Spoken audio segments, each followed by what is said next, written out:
앞에 제일 앞에 보면 창세기가 있어요. 앞쪽에 창세기 13장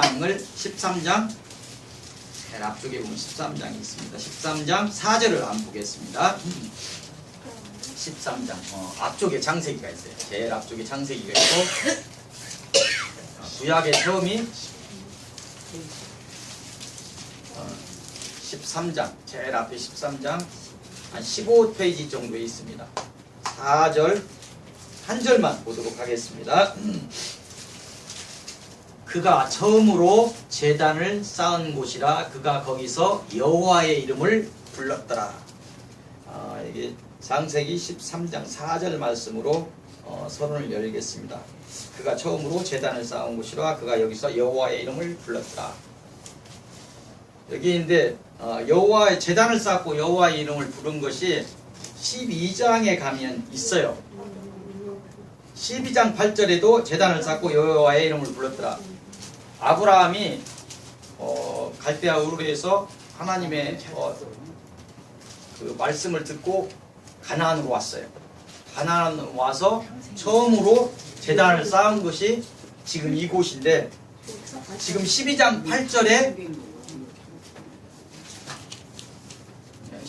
8절에 또 있는데 왜 13장 4절을 하나님께서 서론으로 하라고 하셨을까?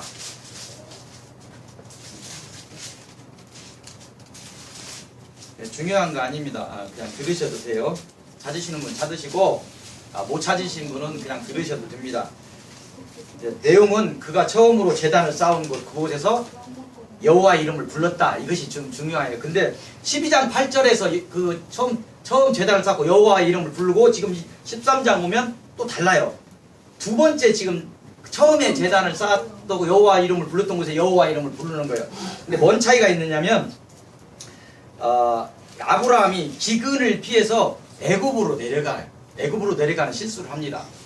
하나님께서 주신 땅을 놓고 인간적인 생각으로 기근이 조금 오니까 애굽으로 내려가는 거예요. 애굽으로 또 내려가서 자기 아내를 실질적으로는 사촌 누이니까 누이가 맞죠. 근데 아내가 아니고 누이라고도 속이고 자기의 어떤 목숨을 지키기 위해서 이런 실수를 하고 처음에는 어떤 실수가 없이 여호와 이름을 불렀죠. 두 번째 지금 거기서 부르는 왜 이걸 하나님께서 우리 서론의 첫 것을 삼으라고 하셨을까 묵상을 하는데 여기는 여호와 이름을 부르는데 실수를 하고 다시 와서 제단을 쌓고 회개를 하고 여호와 이름 부르는 거예요. 달라요. 지금 굉장히 다른 부분이 있습니다. 그래서 우리에게 주시는 말씀 또 박 목사에게 주시는 말씀입니다. 그래서 이 부분이 12장 8절에도 똑같은 내용인데 13장 4절에 본문을 사용하게 하셨을까? 우리가 하나님 앞에 나와서 우리의 죄들을 회개하고 예배처에 나와서 회개하고 하나님을 찾으라 이런 것이에요. 그래서 여호와의 이름을 불렀는데 이 아브라함이 하나님의 언약을 따라서 가나안에 처음 와서 제단을 쌓은 이곳이 12장 8절 보면 베델과 아이 사이 베델이라는 지금 지명과 아이 사이에 어떤 산인 것 같아요. 정확하지는 않습니다. 산이라고 그래요. 베델 우측, 아이 좌측, 이 산이라고 합니다. 여기에서 이제 처음 제단을 아브라함이 쌓은 것 같습니다. 그래서 아브라함의 지금 그 제사는 어떤 거냐면 나중에 제사 형태가 우리가 제사의 5대 제사 번제, 소제, 속제제, 속건제, 화목제 이렇게 5개의 번제를 구약시대에 드렸어요. 근데 그것을 형태가 갖추어지기 전 시내산에서 나중에 출애굽하고 시내산에서 나중에 이제 모세를 통해서 이렇게 어떤 내위기의 어떤 내용들을 받아요. 그걸 받는데 그 전이에요. 지금 아브라함 전이기 때문에 제사 형태가 어떤 그 전의 제사이기 때문에 아까 얘기했던 것처럼 보통 감사를 한다고 할 때 번제 소제를 합니다. 5대 제사가 있는데 감사하고 평소에 이렇게 감사할 때 번제 소제 태워서 이렇게 막 같은 태우면서 하는데 소나 이런 거 양 같은 걸 잡아서 이렇게 태워서 하는 것들이 있고 소제는 곡물을 갈아서 빵 같은 걸 만들어서 이렇게 하는 것들이 또 소제입니다. 이제 좀 힘들고 이런 사람들은 이 빵이나 곡물 이런 걸로도 했어요. 소나 이런 것들 굉장히 그때 지금도 귀한 거지만 그때는 더 귀했을 거예요. 그래서 감사제가 이렇게 있고 죄 사함을 위해서 속죄제, 속건제 이렇게 두 개가 있어요. 속건제는 기물까지 파괴했을 때 어떤 것을 보상하는 것들 때 속건제라고 합니다. 그래서 또 다섯 번째 화목제가 있어요. 이 화목제가 있는데 이 제사 형태 다섯 개가 보통 감사제 하나, 자기 죄가 있으면 죄 하나, 평소에 이렇게 그리고 화목을 위해서 화목제 이렇게 세 개가 이렇게 같이 드려지는 경우가 많이 있었어요. 하나만 드려지는 것이 아니라 왜냐하면 하나님은 화목도 이루어야 되고 그 성경에 구약에 보면 막 12만 마리도 막 1,000번지도 나오고 그러거든요. 그래서 그게 뭐냐면 또 사람 사이 화목도 필요해요. 막 그 전체가 막 모여서 막 우리가 안 믿는 사람들도 음식을 먹거나 술 한잔 어르신 분들은 막걸리 한잔 먹으면 풀어버리잖아요. 사람이 좀 관계를 되어야 풀어집니다. 사실은 나 용서했었는데 잘 안 돼. 자꾸 술 드시는 분들은 술 한잔 먹으면서 어깨동 먹으면 풀어져 버려요. 그런 걸 화목이 하나님과 관계에서 화목, 사람 사이의 화목 이것까지 5대 제사가 같이 이렇게 엮여 있어요. 화목, 죄 문제, 감사 문제 이렇게 해서 5대 제사가 이렇게 있습니다. 근데 그것들이 이제 아브라함 시대니까 아직 형태가 갖추어지기 전 그걸 아마 아브라함은 종합적인 제사를 드리면서 종합적으로 자기 죄 문제도 애국가에 내려갔던 죄 회개를 했을 것이고 또 이렇게 여기까지 돌아오고 계신 거 감사도 있을 것이고 하나님 죄송합니다 하면서 이제 하나님과 관계도 이렇게 화목을 했을 것이고 제사 지내고 남은 것들을 하고 이제 그 자기 식구들하고 이렇게 화목도 했을 것이고 이렇게 종합적으로 이렇게 제사가 지냈을 것입니다. 그래서 여기서 이제 아브라함이 얘기했는데 여호와의 이름을 부른다는 것이 뭐냐 그럴 때 여호와의 이름을 불렀더라. 제단을 쌓고 제사를 지내며 주사함을 구했다 이런 뜻이 있고 또 하나님 편에서 보면 그 제사를 흠양하시고 죄를 사하시고 구속함을 허락하셨다 이런 뜻이 그 안에 여호와의 이름을 불렀더라 함축되어 있습니다. 이해하시겠습니까? 그래서 또한 이 화목과 이런 아까 5대 제사했던 것이 종합적으로 들어있다 이렇게 우리가 알면 되겠습니다. 그리고 이 시대에 우리에게 이렇게 주시는 말씀이라고 한다면 이 말씀을 왜 서론에 어떤 예를 들어서 이렇게 말씀하셨을까? 그러면 우리에게 주시는 말씀은 뭐예요? 예배를 회복하라. 그리고 나를 찾으라. 나를 부르라. 여호와 이름 불렀다는 거 있어요. 그래서 그리고 죄사함을 받고 구원을 이루라. 이런 말씀이 우리에게 주시는 말씀일 것입니다. 그래서 예배가 회복되고 하나님을 찾아서 하나님의 구속의 은혜 속으로 들어가는 서입교회 성도들이 되시기 바랍니다. 네. 또 한 사례를 볼게요. 창세기 7장을 한번 보겠습니다. 창세기 7장 그 옆에 얼마 안 되니까 7장 7절입니다. 7장 7절 말씀을 한번 볼게요. 이 말씀이 이제 뭐냐면 아브라함이 하나님 말씀을 잘 언약을 듣고 그 갈대아 우르 땅에서 이렇게 왔죠. 다 구 바벨론 그 지역에서 한 800km 걸어서 이렇게 가나안 땅까지 왔어요. 그 말씀 언약을 믿고 왔고 믿고 또 하나님을 찾았고 그래서 구원을 이뤘고 그 믿음의 조상들 있잖아요. 이스라엘도 조상도 혈통상의 조상도 되지만 믿는 자의 믿음의 조상이 됐다. 이제 그런 사례를 또 하나 보는 거예요. 집중하시기 바랍니다. 그래서 이제 그 사례가 뭐냐면 하나님의 말씀을 받고 하나님의 언약을 믿고 구원을 이룬 또 한 사례, 한 케이스를 지금 이렇게 얘기를 하는 거예요. 그게 창세기 7장 7절을 한번 보겠습니다. 노아는 아들들과 아내와 며느리들과 함께 홍수를 피하여 방주에 들어갔고 이렇게 합니다. 그래서 지금 노아의 얘기를 지금 하고 있는 거예요. 노아의 얘기. 노아와 구원자들. 노아 구원자들인데 몇 명이었을까요? 다 아시죠? 노아의 방주에 들어간 사람이 다 몇 명입니까? 아들들이 셋이 있었어요. 여기 성경에 나오는 셈과 함과 야벳. 이제 순서상으로는 거꾸로 되어 있어요. 이스라엘 사람들 중심으로 이스라엘 사람들이 셈족입니다. 셈족이다 보니까 막내를 앞에 세워놓고 자기 중심적으로 가요. 더 현지 볼 때마다 다 자기 중심으로 갈 수밖에 없잖아요. 남부 볼 때 우리는 남부고 저기는 북남부고 그러잖아요. 그것처럼 그 중심으로 하다 보니까 원래는 야벳이 장남이고 둘째가 함이고 셋째가 셈입니다. 근데 거꾸로 이렇게 그렇게 안 해놨어요. 그래서 이 아들들 셋, 셈, 함, 야벳과 며느리들과 6명이에요. 그리고 노아와 노아의 부인 8명이 구원을 이루었습니다. 그러니까 결국은 뭐냐면 자, 죄가 들어오면서 또 영적인 부분을 잘 모르니까 함부로 얘기를 못 하겠어요. 그래서 아무튼 에덴 동산이라는 그런 곳에서 영원히 사는 그 사람들이 결국 하나님과 약속을 어기고 자기의 지정의를 가지고 선악을 구분하는 존재가 되어버렸어요.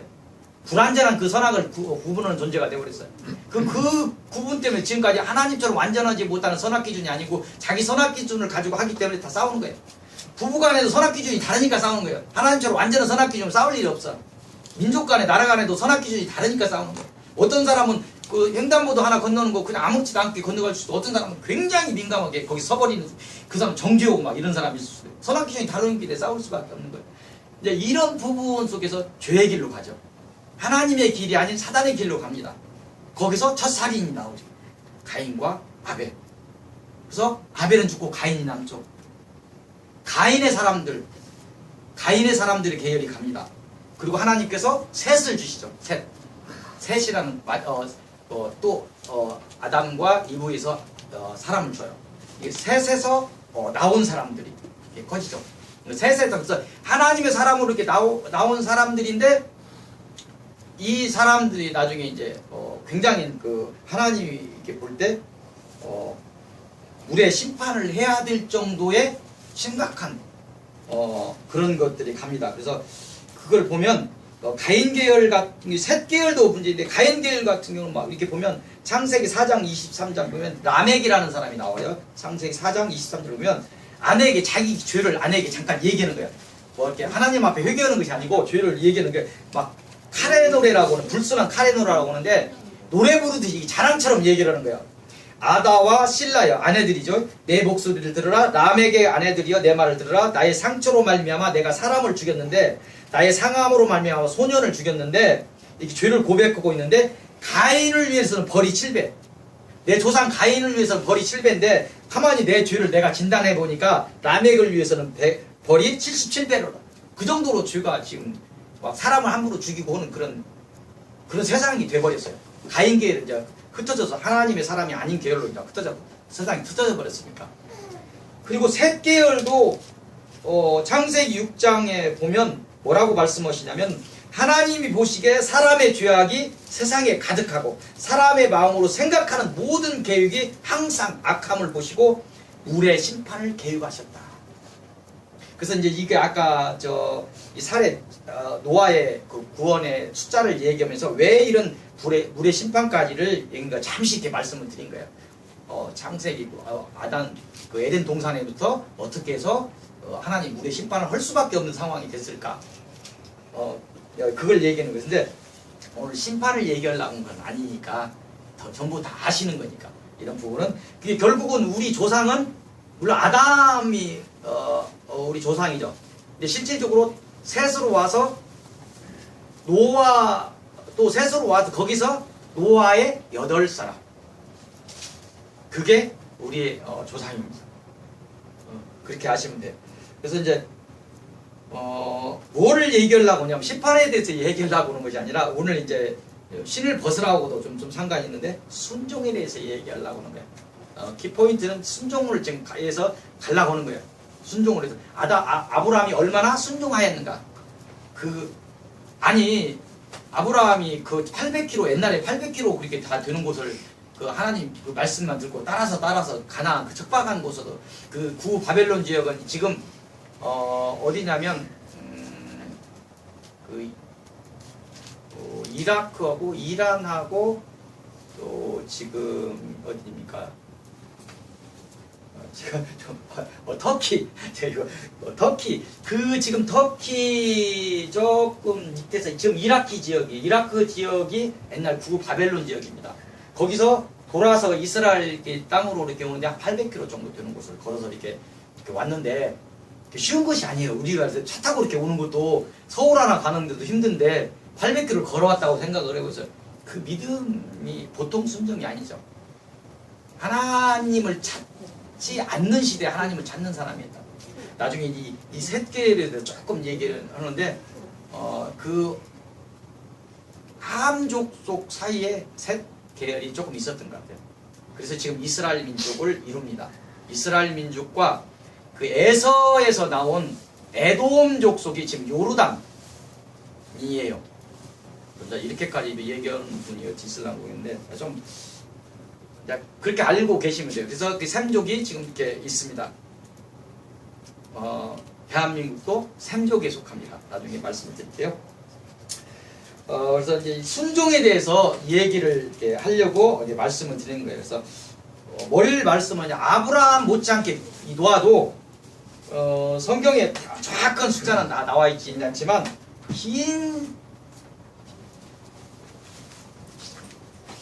긴 세월 동안 방주를 만들었어요. 긴 세월 동안 방주를 만들었고, 나중에 이제 그 창세기 같은 걸 좀 나가면서 방주 같은 걸 얘기하면 하겠지만, 축구장 크기 정도의 이렇게 크기로 이렇게 이 배가 구성되어 있는데, 실제로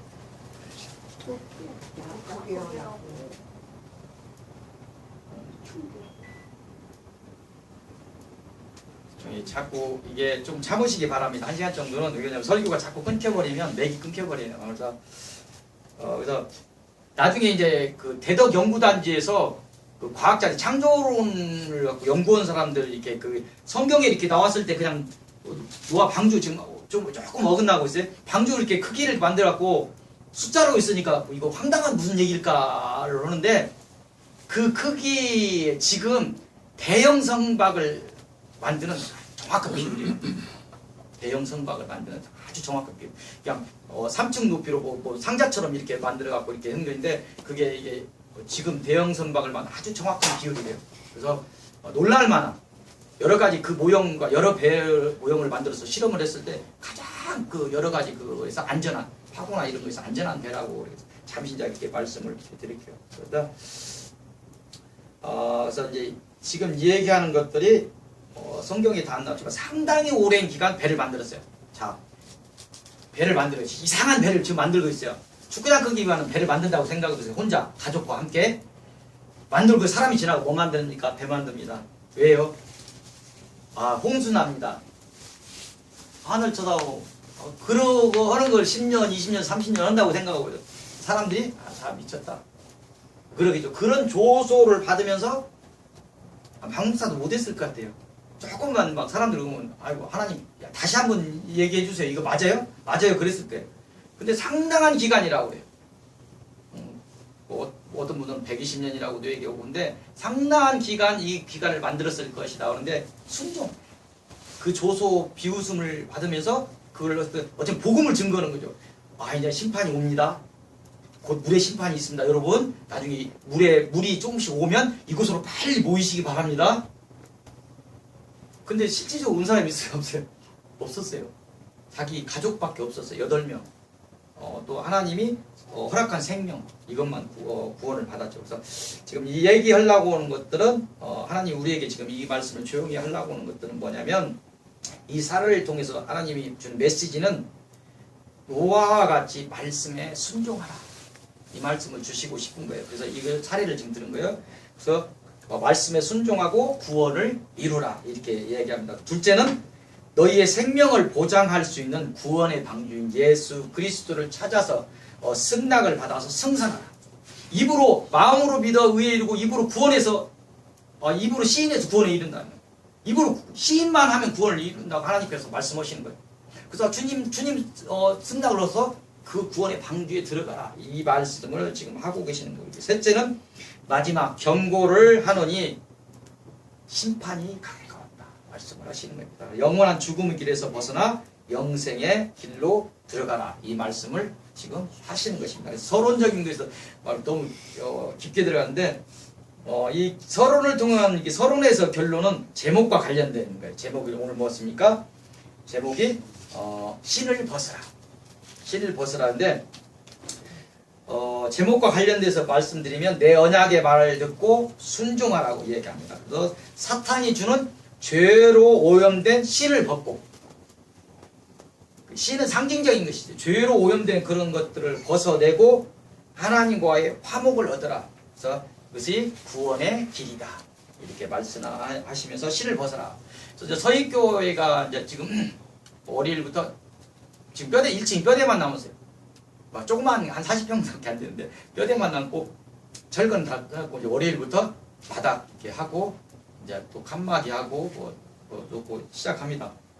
한 2주 걸릴지 3주 걸릴지 좀 모르겠는데 계속 기도하면서 하나님께서 주신 것은 서익교회는 작지만 하나님이 임재하는 교회다. 신을 벗어라. 제목이 그냥 나오는 게 아니에요. 지금 신을 벗어라. 그래서 서익교회는 다른 교회처럼 막 신 신고 들어가서 그냥 이렇게 다 걸터 앉아서 설교 어떻게 하는가 보자 뭐 이런 교회가 아니에요. 신을 벗고 개념이 의자가 안 들어갑니다. 의자가 안 들어가는데 너무 힘든 분들은 반절을 나눠서 통유리를 해가지고 식당에서 앉아서 볼 수 있게 했어요. 허리가 많이 아프신 분들은 식당에 앉아서 이렇게 볼 수 있고, 괜찮으신 분들은 잠시 무릎을 꿇고 1분이라도 기도를 하고, 무릎 꿇는 기도, 하나님 앞에 무릎이라도 한번 꿇어보는 교회, 건방진 그것이 말고 신을 벗고 무릎 꿇고, 그리고 이제 그 안에서도 일회용 책상을 구입할 것입니다. 접이식 벽에 쌓아놓을 거예요. 자기 필요해서 갖다가 놓고, 등받이 음식점 가면 등받이 낮은 거 있잖아요. 그거를 놓을 겁니다. 허리 안 아플 거예요. 지금 여기 있는 거보다 더 등받이가 하나 더 들어가니까 더 좋지. 이제 걱정 안 하셔도 되는데, 다른 교육은 좀 다른 하나님께서 명령을 하셨어요. 그래서 오늘 제목을 신을 벗어라 하는 말씀을 준 내용이 서익교회의 그런 뜻하고 있어요. 가서 교회가 다르네요. 의자도 없고 이렇게 말씀하시면 안 됩니다. 이렇게 말씀을 드렸기 때문에, 그래서 서익교회는 무릎을 한번 꿇는 교회, 한 번이라도 1분이라도 가서 무릎을 꿇고, 식당 칸에 가더라도 잠시 무릎을 꿇고 하나님께 날 한 일주일이라도 이렇게 점검해보고 가는 교회, 이렇게 생각을 하시면 되겠습니다. 아니 이제 되게 긴데 많이 빼고 가야 할 것 같네요. 본론 말씀으로 들어갈게요. 본론 말씀이 출애굽기, 아직 사도행전 안 들어갔습니다. 창세기 다음에 출애굽기예요. 창세기 17장 6절, 17장 6절, 창세기 다음에 출애굽기예요. 17장 6절, 17장 6절을 보겠습니다. 출애굽기 17장 6절, 창세기 다음에가 출애굽기, 창세기, 출애굽기, 레위기 이렇게 나옵니다. 17장 6절 말씀은 제가 천천히 찾으시면서 보겠습니다. 내가 호렙산에 있는 그 반석 위, 거기서 내 앞에 서리니, 그래서 네 앞에 서리니 너는 그 반석을 치라. 그것에서 물이 나오리니 백성이 마시리라. 모세가 이스라엘 장로들로 목전에서 그대로 행하니라. 하나님께서 모세에게 한 얘기예요. 야, 호렙산에 있는 그 반석, 네가 하나님과 모세와 관계 속에서 아는 반석인 것 같아요. 네가 너 알고 있는 그 반석 있지, 거기서, 그러면 내가 모세 네가 쓰면 내가 거기 서리라. 그러면 거기서 그 반석을 치라. 그러면 물이 나오리라. 이렇게 그대로 행했다는 거예요. 그래서 이걸 이제 우리에게 주시는 말씀으로 재해석해 본다면 이런 말씀이에요. 어떤 말씀이냐면, 하나님의 임재가 있는 교회에 출석하라. 하나님이 계신 교회에 출석하라. 그리고 반석 같은 믿음을 세워라. 이런 말씀입니다. 그리고 내가 너희 앞에 있으리라. 네가 반석 같은 믿음을 세울 때 내가 너희 앞에 있으리라. 네가 하나님을 믿는다고 고백할 때 내가 너희 앞에 있으리라. 이렇게 얘기를 하는 거예요. 그리고 너희는 내 앞에서 행해야 된다. 뭘 행해라는 거예요? 행함이란 모세가 지금 행해라고 할 때 하나님 벌써 반석을 쳤죠. 그래서 물이 나왔죠. 그래서 예배를 회복시키고 회개의 삶 속에서 죄사함을 받는 것, 그래서 행하는 거, 우리가 해야 되는 것. 예배를 참석해서 예배를 회복시키고 우리 회개를 하고 그 삶 속에 죄사함을 얻는 것. 죄사함을 얻어야 하나님의 은혜의 물이 터져 나옵니다. 그거를 우리식으로, 우리 시대로 해석해서 말씀드리는 이럴 정도로 이해하시면 된다. 그래서 하나님께 이 본문 하나하나를 주시는데 그냥 주시지 않고 상당히 기도 속에서 하나하나를 주셔요. 다 뜻이 있습니다. 그래서 그렇게 해석하시면 되고, 결론과 결부시켜서 다시 말씀을 드리면 오염된 신을 벗으라는 것이에요. 사탄이 주는 고통하면서, 고통함이 뭐예요? 돈을 사랑하는 거, 교만한 거, 막 이런 것이 고통하고 있다고. 말세를 막 고통하고 있다고. 그 고통함에서 벗어나야 돼. 하나님이 주시는 그 어떤 품격을 가져야 돼. 막 그 고통 오고 막 교만하고 막 돈을 사랑하고 막 이런 거에서 벗어나야 돼.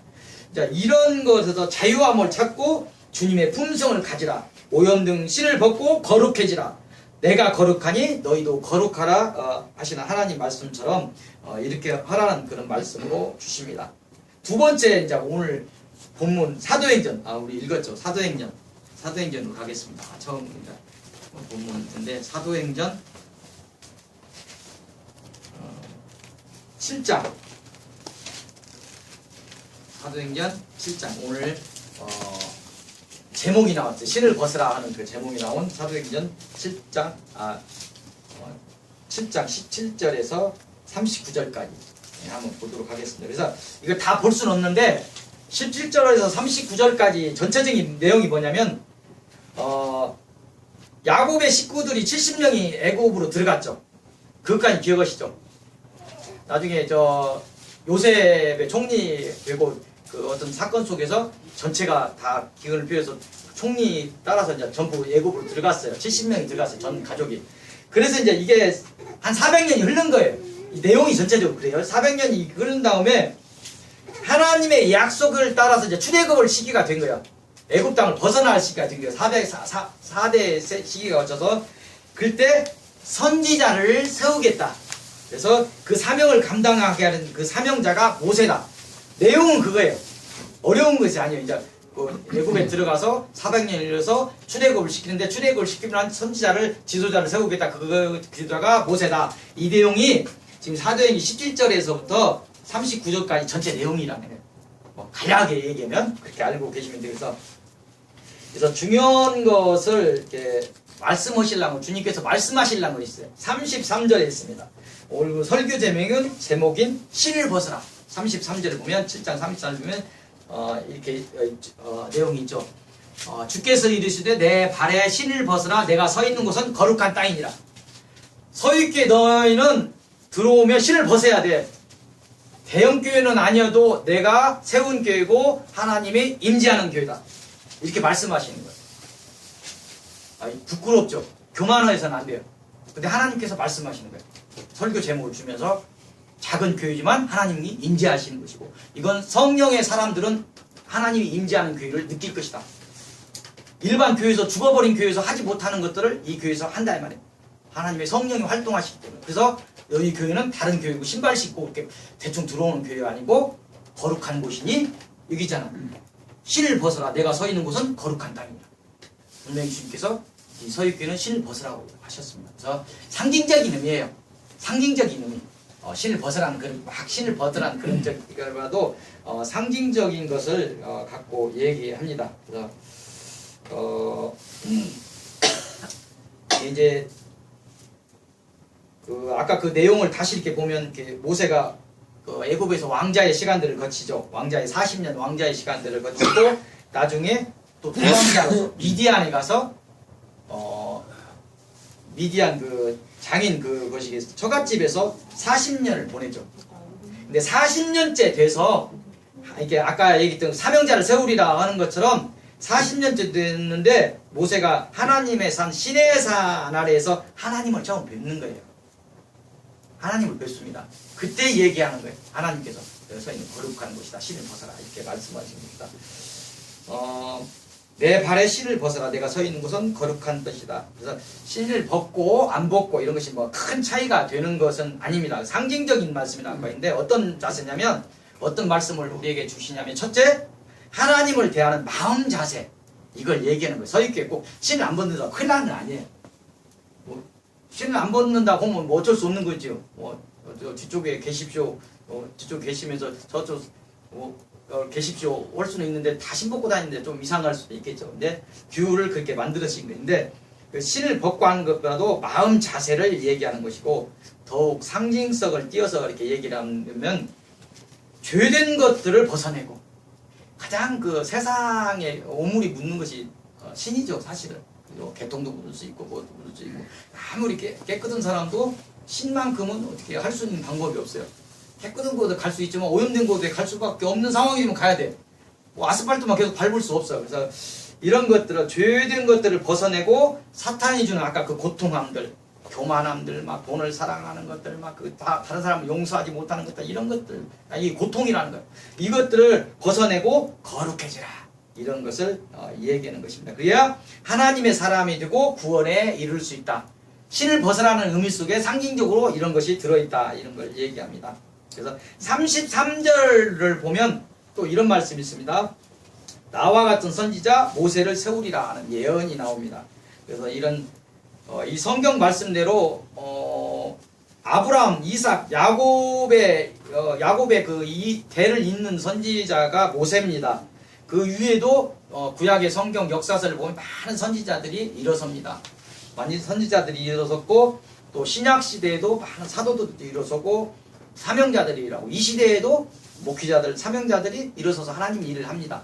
그 어떤 그런 거고 연관되어 있습니다. 그래서 말세지말의 이 시대에도 하나님 너희 형제 가운데서 이어지는 선지자, 사명자, 증인을 세우시겠다, 이렇게 얘기합니다. 이건 제 말씀이기도 하고 보통의 말씀이기도 하고 교회의 말씀이기도 합니다. 그래서 이 교회가 교만에서 나는데 조금 다른 교회입니다. 그래서 많은 지금 여기서 서는 목회자들이 영권이 상당히 셉니다. 그래서 쉽게 여기 아무나 이곳을 잘 못 들어옵니다. 너무 영권이 세고 그런 부분이 있어가지고 하나님이 허락하시는 자밖에, 저가 막 가서 막 증거하고 이렇게 하는 부분이 아니고, 그래서 복되신 분들이 정말 하나님이 뭐라고 얘기하냐면, 이 부분은 영권이 굉장히 강하고 나중에, 왜냐면 이 교회를 아무나 지적으로 맡을 수 있는 부분이 아니에요. 영권을 가지고 맡아야 되기 때문에 나중에 후계자나 이런 부분도 지금 잘못하면 세상 사람이 생각하는 거에서 맞을 수 있는 거예요. 세습도 할 수도 있어요. 말하자면 이 부분에서 영권이 갖춰지지 않으면 이 교회를 맡을 수 없는 그런 것들이 굉장히 강하게 갑니다. 그래서 이런 부분에서 하나님이 선택한 사람, 나중에 이런 부분에서 절대 순종하고 가는 사람들을 하나님께서 이 교회를 세우시겠다, 이렇게 하셔요. 그래서 이런 부분들이 참 위험할 수도 있는 것인데, 특별한 교회다.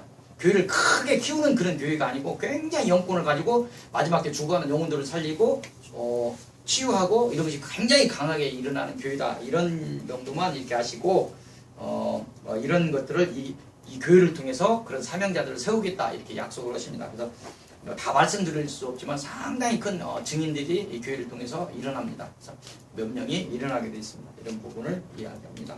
그래서 또 신명기 7장의 내용도 있는데 그건 찾지 마시고, 본문이 길다 보니까 신명기 7장에 있는 내용에는 이런 것이 있어요. 만약에 좀 몇 분이 좀 영적으로 강하게 지금 훈련을 받고 있는 거에서 막 열어지고 아프고 많은 부분이 생겨요. 그래서 내가 혹시 심중에 이르기를, 신명기 7장 17절에 이 민족들이 나보다 많으니 내가 어찌 그를 쫓아낼 수 있을까 하랴.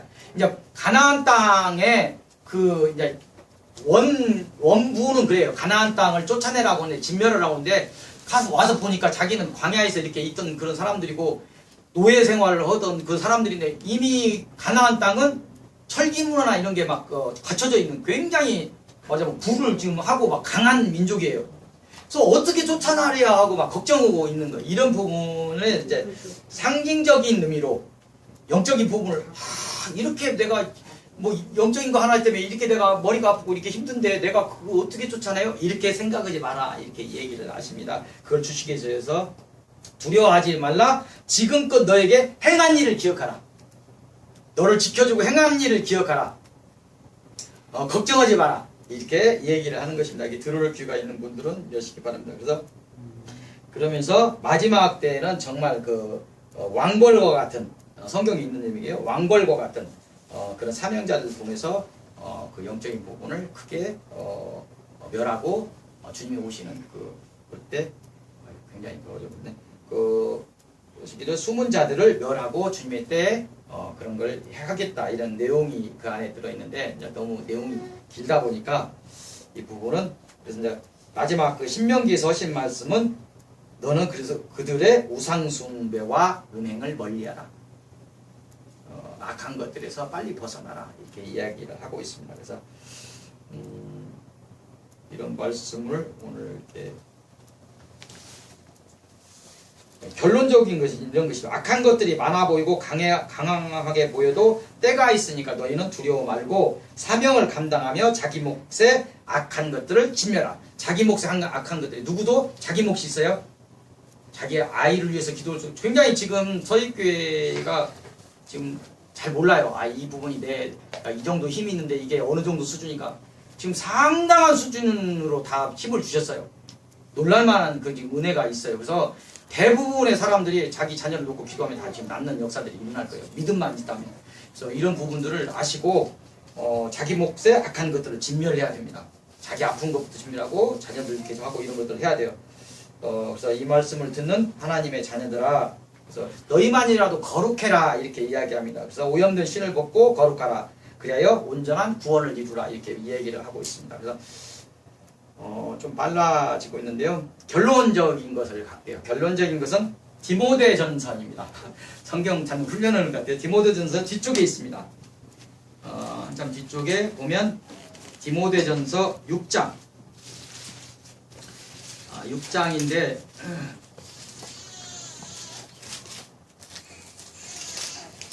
디모데전서 6장 340페이지, 41페이지 이 정도 되면 뒤쪽 시작에 341페이지나 42페이지, 40페이지 그 정도 있어요. 디모데전서 6장. 이걸 좀 빨리 보겠습니다. 디모데전서 6장 결론을 맺도록 하겠습니다. 너무 길어지니까. 디모데전서 6장 11절에서 16절까지 볼게요. 11절에 이런 말씀이 있습니다. 오직 너 하나님의 사랑아 이것들을 피하고, 이런 말씀이 있어요. 무엇을 피해야 한다고 하냐면 예수를 그리스도라 고백하는 사람들이 피해야 될 것들을 이야기하십니다. 성경을 보세요. 성경을 보셔야 됩니다. 성경 말씀 속에서 큰 것들이 있어요. 예수를 서익교회는 모니터 안 틉니다. 성경을 계속 보셔야 돼요. 이제 찬양 이거 모니터 안 틀어줘요. 못 틀게 하셨어요. 성경책을 보게 하라. 성경책을 보는 훈련을 자꾸 해야 됩니다. 예수를 그리스도라고 고백하는 사람들이 피해야 할 것들을 말씀하시는데, 하나님을 만나려면 벗어야 하는, 아까 신을 벗으라고 하는데 벗어야 할 것들을 얘기하는 것입니다. 그래서 이제 그 11절 전에 3절에서 10절까지 보면 저번에 디모데후서 3장에 있는 말세에 이르러 사탄이 주는 고통하는 것들, 그 비슷한 것들을 해요. 무엇을 벗어야 하냐면 3절에 다른 교훈, 하나님의 진리가 아닌 다른 교훈을 따른 데인데 그런 것들에서 벗어나야 된다 이렇게 이야기합니다. 좀 빨리 갈게요. 4절에 보면 교만함을 얘기하고 있어요. 교만함에서 벗어나야 된다 이렇게 이야기하고 있습니다. 그래서 10절에 보면 돈을 사랑함, 이 고통을 지적하고 있어요. 돈을 사랑하면서 그것에도 일만 악의 뿌리가 된다, 이걸 벗어나라 이렇게 이야기합니다. 그래서 11절에 이르면 하나님의 사람들은 그 아까 얘기는 다른 교훈, 교만함, 돈을 사랑함, 그 디모데 후서 3장에 있는 사단이 주는 고통들 여러 가지 있죠. 뭐 교만함, 돈을 사랑함, 뭐 여러 가지 그 있던 디모데 후서 3장을 보시면 있는데 그런 고통에서 벗어나야 한다고 이렇게 말씀하고 계십니다. 더욱 나아가서 우리가 그 고통하면서 벗어나 또 취해야 할 것들은 뭐냐면 주님의 품성이에요. 벗어나는 것만으로 되는 것이 아니고 내가 주님께 엎드리고 죄서 회개하고 죄사함을 받고 그 고통들에서 벗어나 주님께 간구해서 벗어나는데, 벗어남과 동시에 주님께서 주시는 것들이 있죠. 주님의 품성들을 주십니다. 주님의 품성들을 주시는데 어떤 걸 주시냐면 의와 경건과, 11절에 있는 거예요. 디모데전서 11절에 의와 경건과 믿음과 사랑과 인내와 온유, 이런 주님의 품성을 가져야 된다고 이야기하고 있습니다. 그래서 그리고 12절에 이르면 하나님의 사람들에게 주시는 권면의 말씀이 있습니다. 권면의 말씀이 뭐냐면 첫째, 믿음의 선한 싸움을 싸우라 이렇게 이야기하고 있습니다. 믿음의 선한 싸움을 싸우라. 그래서 아까 얘기했던 자기 몫의 선한 싸움이 있어요. 자기 몫의 자기 분량의 선한 싸움이 있어요. 그리고 자기 분량에 무릎 꿇고 기도해야 되는 사람들이 있어요. 이것도 선한 싸움입니다. 영적인 기도를 하고 꺾어주고 이런 것들, 아들을 위해서 기도하고 이런 것들이 자기 몫의 선한 싸움을 싸우라는 겁니다. 둘째로 이 선한 싸움을 싸우고 영생을 취하라 이렇게 이야기하고 있습니다. 선한 싸움을 하는 분명한 목적이 뭐예요? 영생을 취하는 것, 영생을 얻는 것, 구원을 이루는 것. 우리가 왜 예수 믿고 예배드리고 선한 싸움을 해요? 구원을 이루는 거예요. 천국에 들어가 하나님 품에 들어가야 돼요. 그 결론 못 내버리면 큰일 납니다. 그래서 영생을 얻어야 되는 것이 분명한 우리의 목적입니다. 그래서 인간의 힘으로 영적 싸움의 승리는 어려웠습니다. 사실 어려워요. 목사도 어렵고 다 어렵습니다. 승리를 스스로 한다는 것은 굉장히 어렵습니다. 근데 주님이 명령하셔요. 왜 명령하실까요? 주님이 함께 하시니까 명령해요. 회개하라고 할 때 명령이 나오면 회개할 때 은혜를 베풀라고 해요. 베풀지 않을 때 이순애 성도한테 254장을 줬어요. 그러면 254장을 갖고 회개할 때 용서하시겠다는 거예요. 그걸 주신 거예요. 아멘이 되십니까? 네. 그래서 이런 부분들이 주님도 알아요. 우리가 약한지 알아. 얼마나 부족한지 알아. 근데 명령을 하고 있어요. 영생을 치워라. 선한 싸움을 싸우라. 그래서 약한 것들이 얼마나 집요한 것인지 주님께서 아십니다. 우리 믿음을 가지고 주님께 은혜를 구하고 나아갈 때 우리는 분명히 승리할 것입니다. 그래서 주님께서 뭐라고 하시냐면 너 보통 사람들은 그러죠. 내 뒤에서 그 높은 사람 앞에서 보면 큰일 납니다. 김정은아 그 이인자 앞에서 막 뒤로 막 놀려가고 빠지는 거 안 봤어요? 근데 주님께서 뭐라고 하냐면 내 한 발짝만 앞에서 내가 네 뒤에 있다. 그리고 가. 주님은 그렇게 하십니다. 걱정 안 하셔야 돼요. 자꾸 이런 부분에 대해서 주님만 의지하고 하면 주님이 내가 안 보이지만 나를 함께 하시는군요. 나하고 나를 뒤를 돌봐시는 이런 부분을 아시기 바랍니다. 그래서 믿음의 선한 싸움을 싸우고 영생을 취하는 사람들을 돕기 위해 또 많은 사명자들이 일어섰고 또 일어설 것입니다. 이 특별한 사명을 가진 증인들이 또 일어설 것입니다. 그런 부분에서 나중에 서익교회는 그 하나님이 이 말씀하신 저는 어떤 사명자를 세울 것이다 이런 부분에서 인정을 해야 되는 부분들이 있습니다. 그래서 이런 부분에서 나중에 이제 어떤 하나님의 어떤 사명자다 이렇게 할 때 그 영권이 다를 거예요. 성령의 사람들은 알게 되어 있습니다. 그래서 영권이 다른 하나님께 세운 사명자다라는 걸 인정할 수밖에 없는 것이 되는 거예요.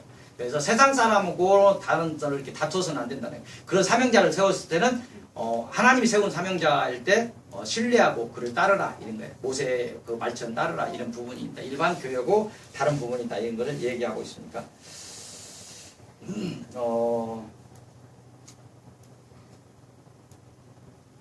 또 이렇게 네 번째 마지막 우리에게 명령하고 있는 것은 뭐냐면 하나님의 자녀에게 명령하고 있는 것이 뭐냐면 하나님의 자녀나 또 사명자들을 위해서 얘기하는 것이 뭐냐면 흠도 없고 14절에 흠도 없고 책망받을 것도 없이 이 명령을 지키라. 너희들한테 한 명령을 지키라. 이렇게 얘기를 하는 거예요. 너의 몫의 사명을 감당하라. 큰 사명은 큰 사명대로, 작은 사명은 사명대로. 예를 들어서 누구를 위해서 기도해야 된다 하면 기도해야 되는 그 사명을 감당하라는 거예요. 너에게 어떤 레벨에 이 정도 힘을 줬을 때 감당하라는데 감당하지 않으면 참 불쌍하게 되는 거예요. 감당하라고 할 때 큰 상이 있습니다. 그래서 교만함 다 내려놓고 정말 무릎 꿇고 죽어가는 영혼들을 위해서 감당해야 됩니다. 그래서 흠도 없고 책망받을 것 없지 이 명령을 지키라 이렇게 이야기를 하고 있습니다. 사명자와 영생을 위해 달려가는 주님의 자녀들을 향해서 이렇게 말씀하고 있습니다. 오늘 결론을 맺겠습니다. 많이 어려웠을 텐데 오늘 설교 제목이 신을 벗어라입니다. 그래서 오늘 주님이 주시는 말씀의 결론은 영생을 얻으라. 신을 벗어라에 최종적으로 가면 구원을 얻으라. 이렇게. 신을 벗어서 너의 죄에 오염된 것을 벗어내고 하나님을 찾고 내가 거룩하니 너희 거룩하라. 또 너희 신을 벗고 오염된 거 벗어 거룩해지고 영생을 얻으라. 이 말씀을 지금 오늘 결론적으로 하시는 것입니다. 영생을 얻기 위해서는 신을 벗어야 됩니다. 사탄이 주는 고통함에 짐을 벗고 주님이 주시는 품성을 얻어야 합니다. 하나님은 만왕의 왕이시며 만주의 주십니다. 영생의 주체시며 빛의 주체이십니다. 우리는 이 빛의 자녀로서 당연히 권리를 부여받아서 주님의 길을 따라서 영생의 길을 갈 수 있습니다. 당연히 가야 됩니다. 그래서 이런 부분에서 우리가 아시기 바랍니다. 서익교회 모든 성도들이 주님의 품성을 지니고 주님이 주시는 이 지상 명령인 그 믿음의 선한 싸움을 다 싸우고 승리하셔서 영생에 이르시기를 빕니다. 기도하시겠습니다. 하나님 감사합니다. 오늘 신을 벗으라는 말씀을 주십니다. 서익교회 주시고 각 서익교회 성도들에게 주십니다. 신을 벗으라는 말 속에서 하나님을 찾아서 예배하고 하나님께 무릎 꿇고 회개하고 정말 이 세상에 가면서 내가 가지고 있는 것이라고 생각했는데 사탄이 주는 고통들, 그런 품성들, 좋지 못한 그 품성들 다 내려놓게 하시고 주님의 그 고유한 그 품성들, 온유한 품성들, 어떤 주님의 의, 이런 것들, 믿음, 사랑, 주님이 주시는 인내, 이런 경건, 이런 품성을 우리가 받을 수 있도록 도와주시고 마침내 승리하여 주님의 품에 이를 수 있도록 주께서 인도하여 주옵소서. 모든 말씀 주 예수 그리스도 이름으로 기도하옵나이다. 아멘. 528장입니다.